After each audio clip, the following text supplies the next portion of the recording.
جواب سوال اللہ کے ساتھ کر کے ان حقائق کو ایک اور لطیف پیرائے میں بیان کرتی ہے۔ اسی طریقے سے ہو سکتا ہے کانٹ کی دوسری کتاب کا معاملہ ہو کہ کریٹیک اور پریکٹیکل ریزن، اور اس میں وہ ثابت کرتا ہے انسانی اخلاقیات کے لیے کوئی بنیاد نہیں ہے جب تک کہ اللہ کو نہ مانا۔ نیکی کو انسان پہچانتا ہے لیکن کیوں نیک بنے، اس کیوں کا کوئی جواب ہمارے پاس نہیں۔ سچ بولنا اچھا ہے، کیوں سچ بولے جبکہ سچ بولنے میں نقصان ہو رہا ہے؟ جھوٹ بولنا برا ہے، کیوں جھوٹ نہ بولے جبکہ جھوٹ بولنے سے نفع حاصل ہو رہا ہے؟ ایک بڑا عجیب شعر ہے، مجھے ایک بزرگ نے ایک دفعہ سنایا تھا، لیکن بڑا حقیقت پسندانہ شعر ہے۔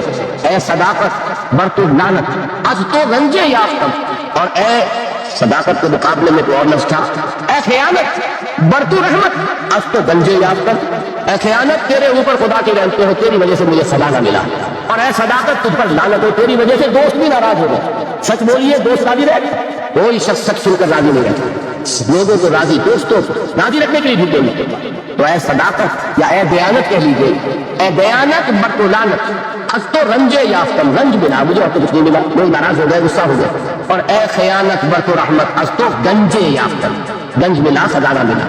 تو دنیا کی کیفیت تو یہ تھی، کیوں کوئی شخص سچ بولے، کیوں کوئی شخص جھوٹ نہ بولے، کیوں دیانت کرتے، کیوں خیانت نہ کرے؟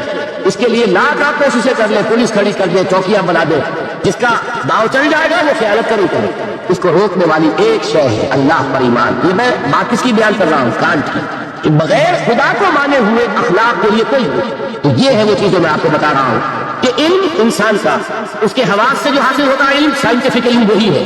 قرآن نے کبھی اس کی نفی نہیں کی۔ قرآن تو کہتا دیکھو کھولا فلک دیکھ فضا دیکھ، کھولا زمین دیکھ فلک دیکھ فضا دیکھ، اور مشرق سے ابھرتے ہوئے سورج کو گرا دیکھ۔ افلا ينظرون الى الابل كيف خلقت والى السماء كيف رفعت والى الجبال كيف نصبت والى الارض كيف فتحت۔ قرآن نے دعوت دی ہے، یہ علم بھی صحیح ہے، حقیقی۔ پھر تعقل، تفکر، افلا تعقلون افلا تتفکرون افلا یعقلون، یہ سارا قرآن نے کہا۔ ان دونوں کو اپروو کرتے ہوئے، تسلیم کرتے ہوئے قرآن کہتا ہے اس کی لمٹ ہے، یہ علم تمہیں حقیقت کے دروازے تک تو پہنچا دے گا، اندر داخل نہیں کرے گا۔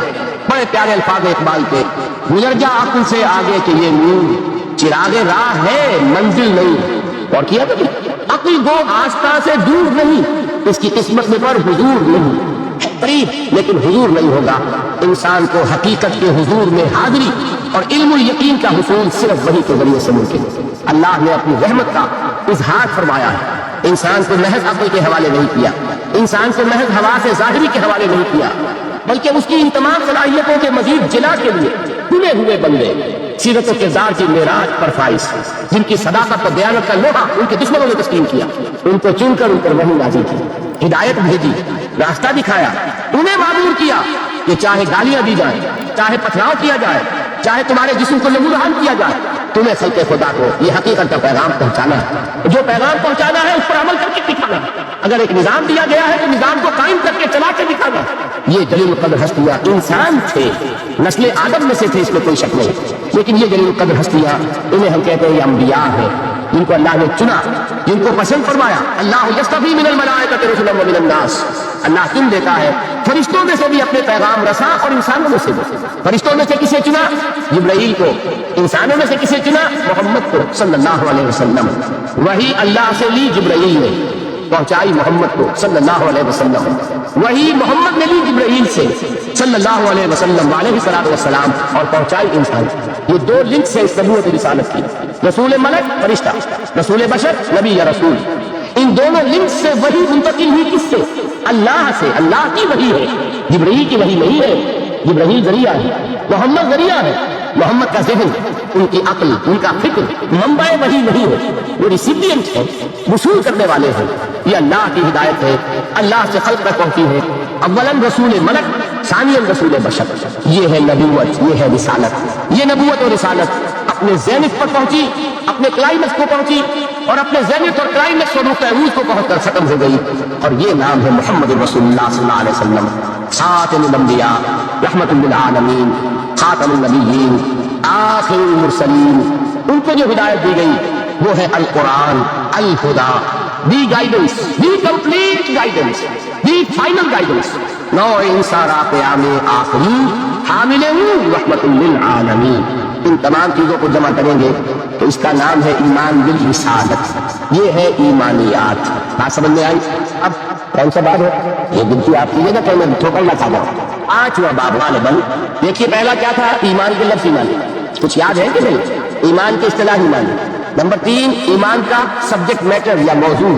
نمبر 4 ایمانیات کی تفصیل، اور ان کو ہم نے گروپ کیا 3 ایمانیات میں. ایمانیات ثلاثہ، توحید یا ایمان باللہ، معاد یا ایمان بالآخرہ، اور ایمان بالرسالہ. تو 5واں باب ہے ان ایمانیات ثلاثہ کی ریلیٹو امپورٹنس، ایک دوسرے کے نسبت سے اہمیت کیا ہے. بات یہ جان لیجیے یہ تینوں ایمان ایک ایک اعتبار سے اہم ترین ہے اپنی جگہ پر. اصولی اعتبار سے، علمی اعتبار سے، نظری اعتبار سے اہم ترین ایمان کون سا ہے؟ ایمان باللہ.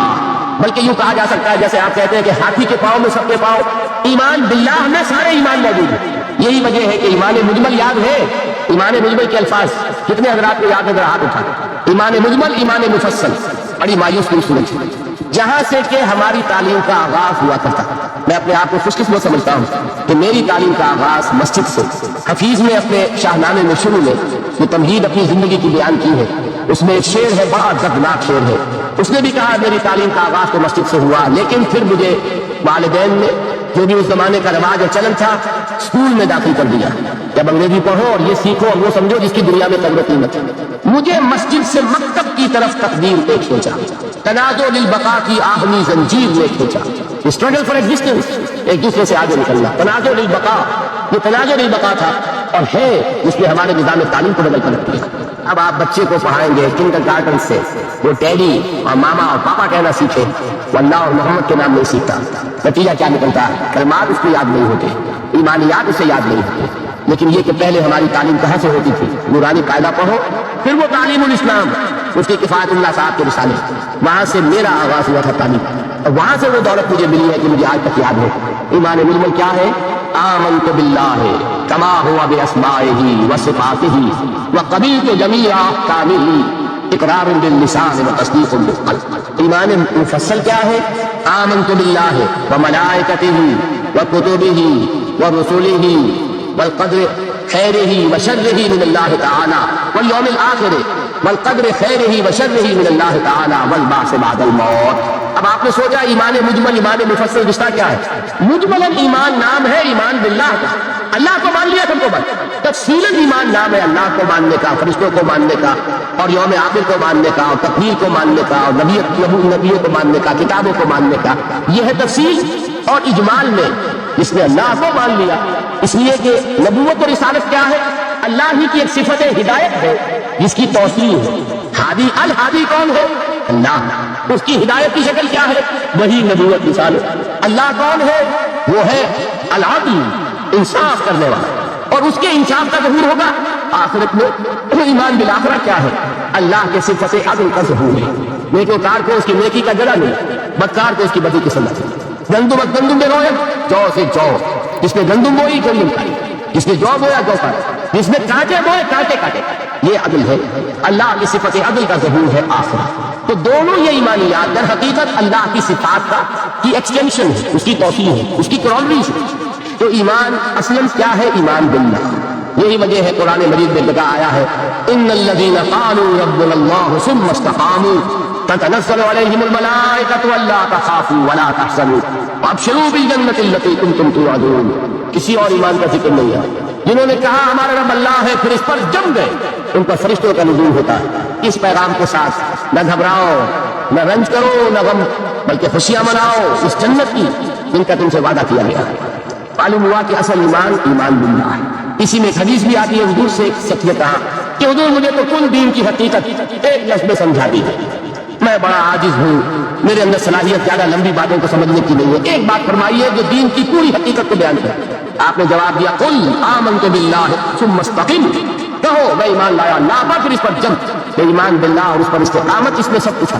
بلکہ میں یہ کہا کرتا ہوں اس لفظ سے استقامت میں قیامت میں تو خراب ہونے لگا، اس لیے میں تھوڑا احتیاط سے کام دے رہا ہوں، پورا گرم ہوا نہیں چاہیے. اب آئیے حقیقت کے اعتبار سے میں نے عرض کیا، نظری اعتبار سے، علمی اعتبار سے، اصولی اعتبار سے اہم ترین ایمان کون سا ہے؟ ایمان باللہ. اب لیجیے قانونی اعتبار سے، شرعی اعتبار سے، فقہی اعتبار سے اصل ایمان ہے ایمان بالرسالت. کوئی شخص کتنا ہی اللہ کو مانے، کوئی کتنا ہی موحد ہو، کوئی کتنا ہی متوکل ہو، کوئی کتنا ہی معرفت رکھتا ہو، کوئی کتنے ہی مراقبے کرتا ہو، اس کو مراقبوں میں کتنی ہی روشنی نظر آ جائے، مومن نہیں ہوگا جب تک کہ محمد کو نہ مانے صلی اللہ علیہ وسلم۔ یہ ہے قانون، یہ ہے مسلم اور غیر مسلم کا فرق، کون مسلمان ہے کون نہیں۔ اس کا سارا دار و مدار جو ہے وہ ایمان بالرسالت پر ہے، اور ایمان بالرسالت کے ساتھ ختم نبوت رسالت۔ جس نے اس میں لقب لگائی وہ قانونی اعتبار سے چلا گیا، وہ سچا ہو، دیانتدار ہو، ملنسار ہو، خادم خلق ہو، کچھ بھی ہو، جس نے محمد کا انکار کیا یا محمد کی ختم نبوت کا انکار کیا وہ مسلمان ہے نا۔ قانونی اہمیت کی چیز۔ آپ یہاں بعض لوگ کہتے ہیں فلاں شخص ویسے تو بڑا اچھا ہے، بڑا نیک ہے، دکاندار ہے تو بہت ہی دیانتدار دکاندار ہے، ڈاکٹر ہے تو بہت ہی اچھا اور خوش خود ڈاکٹر ہے، لیکن یہ کہ اس کو لوگ کہتے ہیں کہ وہ غیر مسلم ہے۔ بھائی لوگ یوں بھی نہیں کہتے۔ اگر ختم نبوت کی فصیل میں لقب لگائی، یہی چیز فیصلہ کن ہے کسی شخص کے مسلمان ہونے یا رسالت کا اقرار اور اس کے ساتھ اس کی ختم نبوت کا اقرار، یہ دو چیزیں ہوں گی تو ایک شخص مسلمان کہلائے گا، مومن کہلائے گا۔ یہ نہیں ہے کہ وہ کتنا ہی پاک باز ہو، کتنا ہی متقی ہو، کتنا ہی موحد ہو، کتنا ہی بااخلاق ہو، وہ شخص اپنی جگہ جو ہو سو ہو مسلم نہیں۔ یہ ہے اہمیت ایمان میں رسالت۔ نمبر 3، عمل کے اعتبار سے، اخلاق کے اعتبار سے اہم ترین ایمان، ایمان بالآخرہ۔ آخرت کا خوف ہوگا، تیر کی طرح سیدھے ہو جاؤ گے۔ جواب دہی کا احساس ہوگا، ہر قدم پھونک پھونک کر رکھو گے، دیکھو گے کہ غلط بات میری زبان سے نہیں نکل رہی، اس لیے کہ جواب دہی کرنی ہے۔ اللہ کے ہاں اکاؤنٹ ہار کر سکوں گا کہ نہیں، جسٹیفائی کر سکوں گا کہ نہیں، مجھے یہ کہنے کا حق ہاں کہ نہیں، میرے لیے یہ لقمہ حلال ہے کہ نہیں، میرے لیے یہ بات جائز ہے کہ نہیں۔ اس کے لیے خوف کیا ہے؟ آخرت کا خوف ہے تو درست ہوگا، عمل صحیح ہو جائے۔ آخرت کا خوف نہیں ہے، ایمان باللہ کیا ہوگا؟ ذات و صفات کی بحث ہو جائے، علم کلام کا معاملہ بن جائے، جیسا کہ اقبال نے کہا ہے، کاش کہ یہ اشعار آپ کو یاد ہو۔ ایک ایک شعر جو ہے دینی حقائق کی اتنی بھرپور اور گمبھیر تعریف کرنے والا، زندہ قوت تھی زمانے میں یہ توحید کبھی، اور اب کیا ہے فقط ایک مسئلہ علم کلام، علم کلام کا ایک مسئلہ بنتا ہے۔ وہ توحید کے جو کریکٹر کو ٹرانسفارم کر دیتی، وہ توحید جو انسانی شخصیت کو رنگ دیتی، صبغۃ اللہ ومن احسن من اللہ صبغہ، آج وہ چند مسئلوں کی بحث کے اندر موجود ہو کر رہ گئی۔ یہ جان لیجیے ایمان باللہ ایک ذہنی عیاشی بن جائے گی اگر آخرت کا خوف نہیں۔ ایمان بالرسالت اس کے رسول کی وہ شکل اختیار کرے گا جو آج آپ کے معاشرے میں ہے۔ آپ تماشے کریں گے، جلسے کریں گے، جلوس نکالیں گے، آتشبازیاں چلائیں گے، لیکن اتباع رسول نہیں ہوگا۔ کیوں نہیں ہوگا؟ کہ آخرت کا جواب دہی کا احساس۔ اگر عمل درست ہوگا تو صرف آخرت پر ایمان سے درست ہوگا۔ یہ ہے اہم ترین ایمان۔ یہی وجہ ہے ہم نے اس آخرت کے ایمان کا حلیہ بگاڑ دیا، وہ بہت اپنی جگہ پر ایک مستقل موضوع ہے۔ آخرت کے ایمان کی نفی کن کن چیزوں سے ہوتی ہے؟ ایک یہ تصور جو یہودیوں کا تھا، نحن ابناء اللہ واحباؤہ، ہم تو اللہ کے بڑے چہیتے ہیں، لاڈلے ہیں، ابراہیم کی اولاد ہیں، اور ہمیں تو آگ چھوئے گی نہیں، چھوئے گی تو چند دن کے لیے۔ لن تمسنا النار الا ایاما معدودہ۔ معلوم ہوا کہ آخرت کو مان بھی رہے ہیں، آخرت کا خوف نہیں رہا۔ جب ہم چہیتے ہیں، لاڈلے ہیں، سیاں بے کوتوال، کاہے کا ڈر؟ لہٰذا ہمیں تو کوئی خوف نہیں، جہنم ہوگی دوسروں کے لیے، ہمارے لیے تو ہے۔ یہی بات ہمارے ذہن میں بیٹھی ہوئی ہے، ہم جو کچھ بھی ہے، خار ہے اور یہ ہے وہ ہے، لیکن تیرے محبوب کی امت میں ہے، لہٰذا ہمارا کلیم ہے جنت کی زبردست برتھ رائٹ، یہ ہے ریزرویشن پہ ہے، کون ہے جو اسے ڈپرائیو کر سکتا ہے؟ معلوم ہوا کہ آخرت پر ایمان ختم ہو کر رہ گیا اپنی تاثیر کے اعتبار سے، اس کا آپ کے کردار پر، آپ کے اخلاق پر، آپ کے عمل پر کوئی اثر مترتب نہیں ہوگا، اس لیے کہ نفی کر دی ہے اس دفعہ کی، اور اس میں کوئی ایک چیز نہیں، بے شمار چیزیں جس نے آخرت کا سارا خوف دلوں سے نکال دیا، اور آخرت کا خوف نہیں ہوگا تو عمل درست نہیں ہوگا، پھر اس کے رسول وہ شکل اختیار کرے گا۔ کھڑے ہوئے ہیں اور ناد میں زمین و آسمان کے تلابے ملا رہے ہیں، اور شکل دیکھیے تو 12 بجے ہوئے ہیں، سنت رسول صلی اللہ علیہ وسلم کی توفیق نہیں ہے، لیکن عشق رسول کے وہ بلند بال دعوی ہے کہ معلوم ہوتا ہے کہ اپنی جان اور تن اور من اور دھن سب کچھ ابھی نچھاور کر دیں گے، لیکن یہ ہے کہ رسول کا اتباع نہیں کر سکتے، رسول کے نقش قدم پر نہیں چل سکتے۔ قرآن پر ایمان کے دعوی ہے، قرآن جس شے کو حرام ٹھہرا رہا ہے اسے اپنے لیے جائز کیا ہوا ہے۔ اللہ کے رسول فرماتے ہیں ما آمن بالقرآن من استحل محارمہ، جو قرآن کی حرام کرتا کسی شے کو اپنے لیے حلال ٹھہرا لے، اس کا قرآن پر کوئی ایمان نہیں۔ یہ سب کچھ کیوں ہے؟ آخرت خوف۔ قرآن مجید میں پہلی وحی جو آئی تھی اقرا، ان 5 آیات کے بعد 3 آیات ہے، کاش کہ کوئی، جو میں نے آپ کو پہلے بتایا اس فلسفی کا نام جس نے 2 کتابیں لکھی، کاش کہ کوئی اسے یہ 3 آیات پڑھا دے۔ اقبال نے کہا کرنا نقشے کے بارے میں، اگر ہوتا وہ مجذوب فرنگی اس زمانے میں تو اقبال اس کو سمجھاتا مقام کبریا کیا ہے۔ اگر کانٹ کہیں ہوتا اور اسے یہ 3 آیات کو پڑھا دیتا، کلا ان الانسان لیطغی، انسان میں بغاوت، سرکشی، تعدی، ظلم یہ پیدا ہو ہی جاتا ہے، بس درازی کر بیٹھتا ہے، دوسروں کا حق مار بیٹھتا ہے۔ کیوں؟ الراہ استغنا، کہ وہ دیکھتا ہے کوئی پکڑ نہیں ہو. اگر میں انگارہ ہاتھ میں پکڑوں ہاتھ جل جائے گا, اگر زبان پر رکھوں زبان جل جائے گی, جھوٹ بولوں کچھ نہیں ہوگا, چھالا بھی نہیں پڑے گا, جلنا تو بہت دور کی بات ہے. میں حرام خوری کر رہا ہوں, مجھے کوئی تکلیف نہیں پہنچ رہی, پھل رہا ہوں, پھول رہا ہوں, پھیل رہا ہوں, میری عزت بڑھ رہی ہے, لوگ میرے سے جھک کر مل رہے ہیں. سب کو معلوم ہے کہ حرام سے کما رہا ہوں, سب کو معلوم ہے اسمگلر ہوں, سب کو معلوم ہے بلیک مارکیٹیئر ہوں, لیکن پیسہ ہے میرے پاس. بڑے بڑے لوگ آتے ہیں, علماء آتے ہیں, اور وہ مجھ سے ہاتھ ملاتے ہیں. تو مجھے کیا ضرورت پڑی ہے کہ میں حرام خوری چھوڑوں؟ ہے نا یہ بات. دنیا میں ان افعال کا نتیجہ نہیں نکل رہا. یہ ہے وجہ کہ جس کی وجہ سے انسان سرکشی میں, تعدی میں, ظلم میں, غلط کاری میں, حرام خوری میں بڑھتا چلا جاتا ہے. اس کا علاج کیا ہے؟ ان الی ربک الرجع, یقیناً تیرے رب کی طرف لوٹ کر جانا. دیر ضرور ہے, اندھیر نہیں ہے, بدلہ مل کر رہے گا. ہر ایک کو اپنے کیے کا پورا پورا بدلہ. ایک میں آپ کو خطبہ سناتا ہوں, نہج البلاغہ کا جو بھی مرتب ہے اس نے حضور کے کچھ خطبات کو جمع کیے ہیں. حضور کا ایک سادہ سا خطبہ ہے, اسے آپ کو اندازہ ہوگا ایمان بالآخرہ پر کس درجے حضور نے زور دیا. واللہ لتموتن کما تنامون, خدا کی قسم تم سب کے سب مر جاؤ گے جیسے روزانہ رات کو سو جاتے. ثم لتبعثن کما تستيقظون, پھر تمہیں اٹھا لیا جائے گا جیسے روزانہ صبح کو بیدار ہو جاتے. ثم لتحسبن بما تعملون, پھر تمہارا حساب کتاب لیا جائے گا ان اعمال کا جو کر رہے ہیں. ثم لتجزون بالاحسان احسانا وبالسوء سوءا, اور پھر تمہیں لازماً بدلہ بھی کر رہے گا, بھلائی کا بھلا بدلہ اور برائی کی بری سزا. اور وہ کیا ہے؟ وَإِنَّهَا لَجَنَّةٌ أَبَدًا أَوْ لَنَارٌ أَبَدًا, یا آگ ہے ہمیشہ ہمیش کے لیے اور یا جنت ہے ہمیشہ ہمیش کے لیے. یہ زور ہے کلام نبوی میں, وہ اس ایمان بالآخرہ. قرآن مجید میں آپ دیکھیں گے آخری پارے کی وہ صورتیں جو ابتدا میں نازل ہوئی ہیں, سارا زور آخرت ہے. القارعہ مالقارعہ وما ادراک مالقارعہ یوم یکون الناس کالفراش المبثوث وتکون الجبال کالعہن المنفوش فاما من ثقلت موازینہ فهو فی عیشۃ راضیہ واما من خفت موازینہ فامہ ہاویہ وما ادراک ما ہی نار حامیہ. میں ایک مثال دے, الحاقہ مالحاقہ وما ادراک مالحاقہ اما یتساءلون عن النبأ العظیم الذی هم فیہ یختلفون کلا سیعلمون ثم کلا سیعلمون. سارا زور آخرت, اس لیے کردار بنتا ہے اس آخرت سے یقین کے نتیجے. عمل درست ہوگا اس آخرت پر یقین کے نتیجے میں. تو ایمانیات ثلاثہ کی ایک دوسرے کے ساتھ جو نسبت و تناسب ہے اہمیت کے اعتبار سے, اس کے لیے یہ الجبرے کے فارمولے کی طریقے سے یہ حقیقت ذہن نشین کر لی گئی. علمی, اصولی, نظری, علمی اعتبار سے اصل اہمیت ایمان باللہ کی, قانونی, فقہی, شرعی اعتبار سے اصل اہمیت ایمان بالرسالہ کی, اخلاقی عملی اعتبار سے اصل اہمیت ایمان بالآخرہ. یہ میرا گفتگو کا 5واں باب ختم. اب ہے اہم ترین باب, چھٹا باب, ایمان کے 2 درجے. وہ تو ایمان کے درجات بے شمار, ایک ایمان میرا اور آپ کا, ایک ایمان ابو بکر اور علی کا رضی اللہ تعالی عنہما. تو نسبت و تناسب ہے, کتنے درجے ہوں گے؟ وہ درجات گنے نہیں جا سکتے, ناممکن. لیکن جان لیجئے کہ ان کو 2 بڑے بڑے حصوں میں ہم تقسیم کر دیں. ایک ایمان ہے قانونی ایمان, اسی کے لیے ایک اصطلاح ہے اسلام.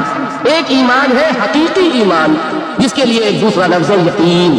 ان 2 چیزوں کو علیحدہ علیحدہ سمجھیں. دیکھیے تصدیق, میں نے کہا تھا ایمان کے معنی تصدیق ایک ہے زبان سے. ہاں آپ صحیح کہہ رہے ہو, آپ اللہ کے رسول ہو, میں نے مان لیا جو خبر آپ دے رہے ہو, میں نے قیامت کو مانا, بعد بعد الموت کو مانا, اللہ کو مانا, اس کے اسماء کو مانا, اس کی صفات کو مانا. میں گواہی دیتا ہوں اشہد ان لا الہ الا اللہ واشہد ان محمد رسول اللہ. یہ کیا ہے؟ اقرار باللسان. اس کا نتیجہ کیا نکلا؟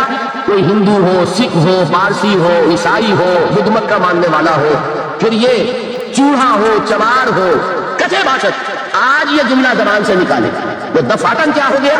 مسلمان. کوئی یہاں لمبا چوڑا سفر نہیں ہے. مسلمان ہونے کے لیے کوئی لمبے چوڑے ریچولز نہیں ہے, کوئی لمبی چوڑی رسومات کا سلسلہ نہیں ہے.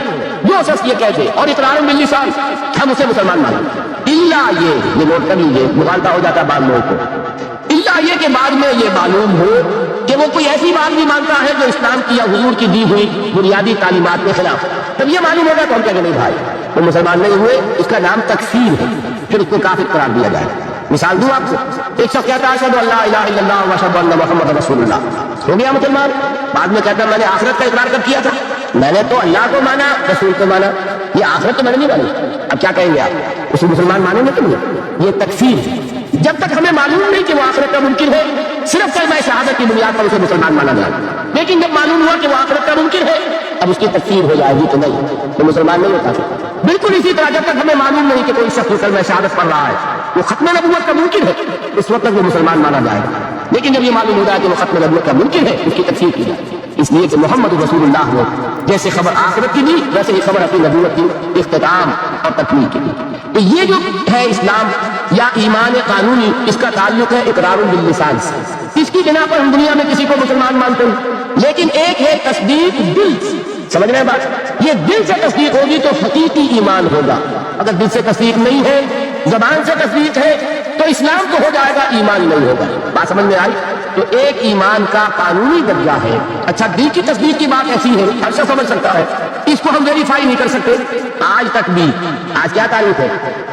12 دسمبر 1985 تک بھی کوئی آلہ ہمارے پاس ایسا نہیں جس کے ذریعے سے ہم دل میں اسے اتار کر یہ دیکھ لیں کہ ایمان ہے کہ نہیں ہے، نہیں ہے نا؟ تو ایمان کی جو دنیا کا ایمان ہے اس میں دل کی بات زیر بحث نہیں آئے گی۔ کیا سمجھ رہے؟ مجبوری ہے ہماری، we can't know it, we can't verify it۔ ہم نے کسی کے دل میں اتر کر نہیں دیکھا۔ ہو سکتا ہے دیکھیے کوئی ہندو کوئی سکھ پاکستان میں آتا ہے جاسوس کی حیثیت سے، وہ مسلمانوں کی شکل بنائے گا کہ نہیں؟ داڑھی بھی رکھے گا، خوب نماز سیکھ کے آئے گا، ختمہ کرا کے آئے گا، تاکہ کوئی آڑا وقت آئے اور ویریفیکیشن ہونے لگے تو میری آئیڈینٹی جو ہے مسلمان کی تسلیم ہو جائے۔ اور ہو سکتا ہے ہمارے ہاں بارڈر ایریاز میں کوئی امام مسجد بن کے بیٹھا ہوا ہو اور وہ ہندو جاسوس ہو، کیا اس کے دل میں ایمان ہے؟ نہیں، وہ بنا ہوا مسلمان ہے لیکن ہمیں مسلمان ماننا پڑے گا۔ کیوں؟ unless we can prove it otherwise۔ آپ کے پاس کیا ثبوت مل جائے گا تو آپ اسے پکڑ کر جیل میں ڈال دیں گے جاسوسی کی جرم میں۔ لیکن یہ کہ جب تک آپ کے پاس کوئی ثبوت نہیں ہے you will have to accept him as a Muslim۔ اس لیے کہ مسلمان ہونے کے لیے قانونی طور پر ایمان کا تقاضا پورا کرنے کے لیے صرف اقرار باللسان، دل کی تصدیق کو اس میں ہم کہیں زیر بحث نہ ہی نہیں سکتے۔